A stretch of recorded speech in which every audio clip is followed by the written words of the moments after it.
Imagine a time long before the Great Pyramids pierced the sky. Picture a land nourished by a single life-giving river. This was Egypt, but not the Egypt we know. It was a divided land. Two separate kingdoms existed, each with its own ruler, its own culture, and its own crown. In the south there was Upper Egypt. It was a long, narrow strip of fertile land clinging to the banks of the mighty Nile. Its king wore the white crown, a tall, conical headdress symbolizing his rule over the southern valley. This was a land of rugged cliffs and a relentless sun, a place where life was dictated by the river's annual flood. The people here were hardy, their traditions ancient and deeply rooted. Further north, where the Nile fans out into a vast marshy delta, lay Lower Egypt. This was a very different world. It was a green, flat expanse of wetlands and rich soil, a place of abundance and trade. Its king wore the red crown, a distinctive flat-topped diadem with a curling probe at the front. The people of the delta were connected to the wider world of the Mediterranean. Their lives were shaped by the sea as much as by the river. For centuries these two lands existed side by side, sometimes as rivals, sometimes as trading partners. They were two sides of the same coin, linked by the Nile but separated by politics and culture. The division was more than just political, it was woven into the very fabric of their world. The symbols of each kingdom were distinct and powerful. Upper Egypt was represented by the lotus flower and the vulture, creatures of the south. Lower Egypt, in contrast, was symbolized by the papyrus reed and the cobra, icons of the northern delta. This duality defined their existence. They saw the world in terms of opposites, the desert and the sown land, the north and the south, order and chaos.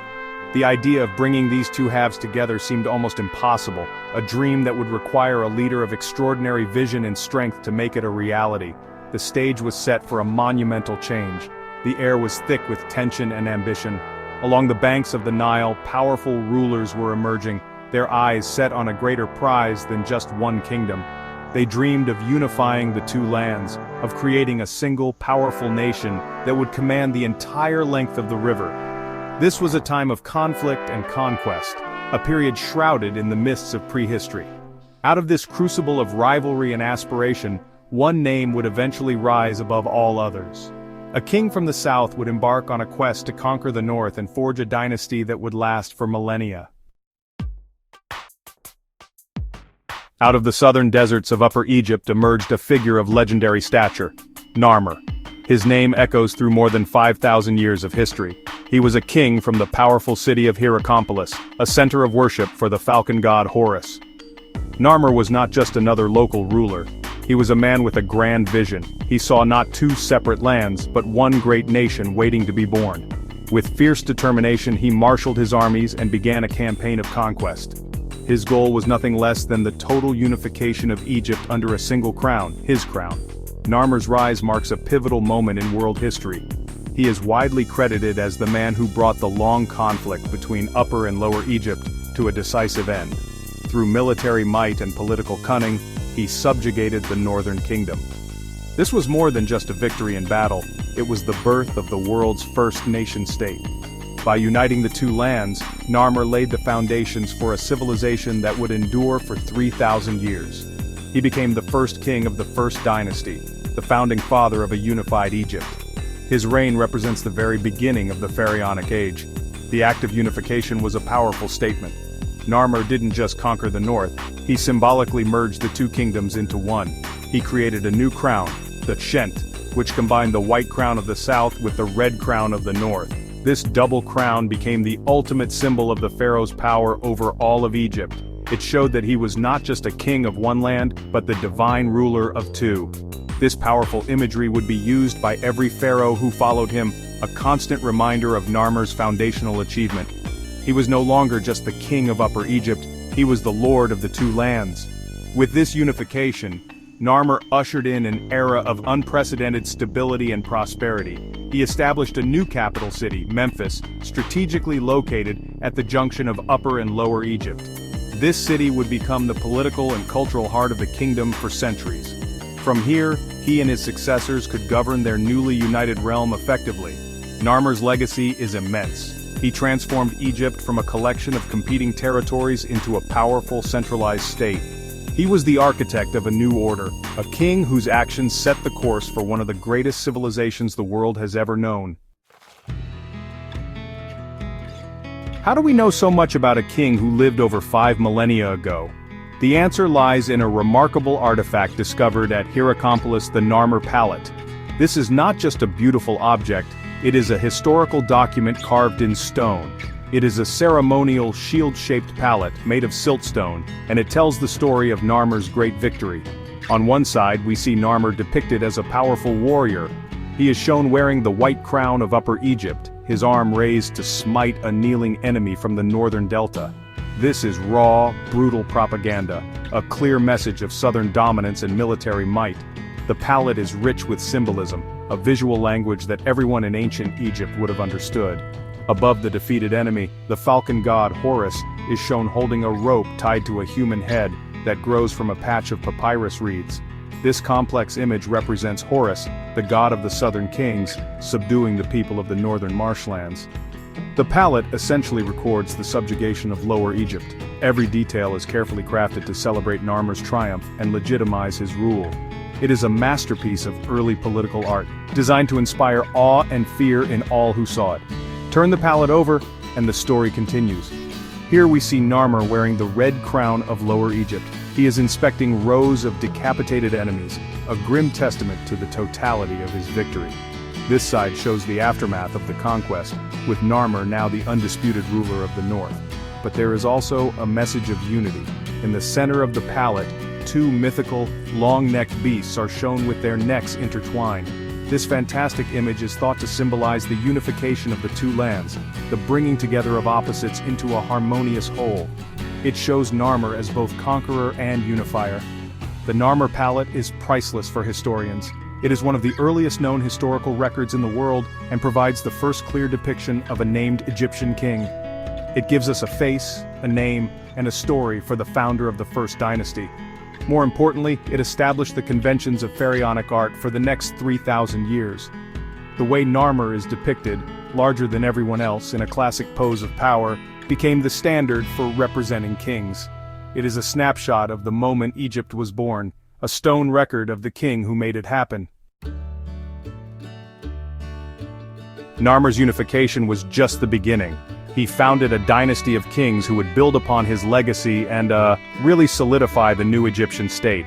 After Narmer, a series of powerful rulers took the throne, each adding their own chapter to Egypt's story. The exact order and names are sometimes debated by scholars, but key figures include Horah, Jer, Jet, and Den. Horah is often credited with formally establishing the capital at Memphis, turning it into a thriving administrative center. These early kings were not just warlords, they were nation builders, focused on creating the institutions that would make their kingdom last. The reign of King Jer was marked by significant advances. Evidence suggests he led military expeditions into Sinai and Nubia, expanding Egypt's influence and securing its borders. His tomb at Abydos, the traditional burial ground for the first pharaohs, was incredibly elaborate for its time, containing the bodies of hundreds of retainers who were sacrificed to serve him in the afterlife. This practice highlights a core belief of the era. The pharaoh was not just a man, but a god on earth. His power was absolute, extending even beyond the grave into the realm of eternity. King Den is another standout ruler of this period. His reign is remembered for innovations in administration and symbolism. He was the first king to be depicted wearing the double crown, the Shent, symbolizing the permanent union of Upper and Lower Egypt. He also introduced the use of the title King of Upper and Lower Egypt, further cementing the idea of a unified nation. Under his rule, the machinery of government grew more complex. We see the emergence of high officials and a bureaucracy capable of managing the kingdom's resources, from collecting taxes to organizing large-scale building projects. These early pharaohs laid the groundwork for all that would follow. They established divine kingship as the cornerstone of Egyptian society. They developed the system of hieroglyphic writing, moving it from simple labels to a more complex tool for administration and religious texts. They pioneered the construction of royal tombs, which would eventually evolve into the magnificent pyramids. The First Dynasty was a period of intense innovation and consolidation. It was the time when the essential elements of Egyptian civilization, a divine king, a centralized government, a shared culture, and monumental architecture, were forged into a powerful and enduring whole.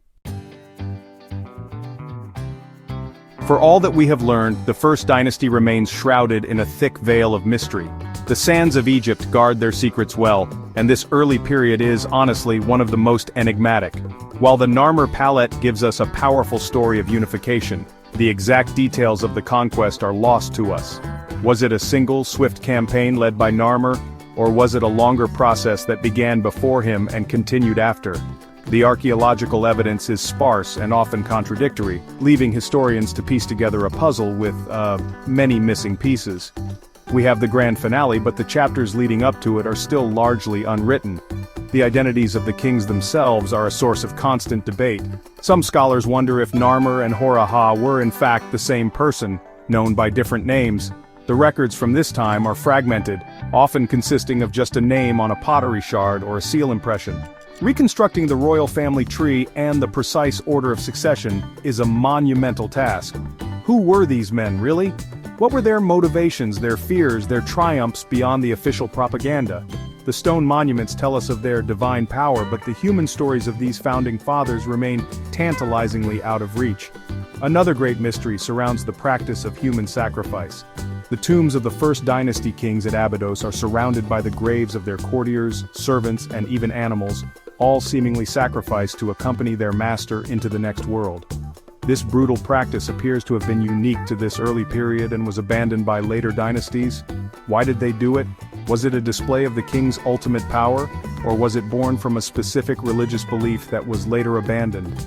The silence from the graves is deafening, leaving us to speculate on the dark rituals that marked the dawn of pharaonic civilization. Ultimately, the First Dynasty leaves us with more questions than answers. It was the crucible in which Egypt was formed, a time of dramatic change and bold experiments. Narmer's unification set a precedent that would define Egypt for millennia, creating a civilization that believed in divine order, permanence, and eternity. Yet the story of its creation is one we only glimpse through the fog of time.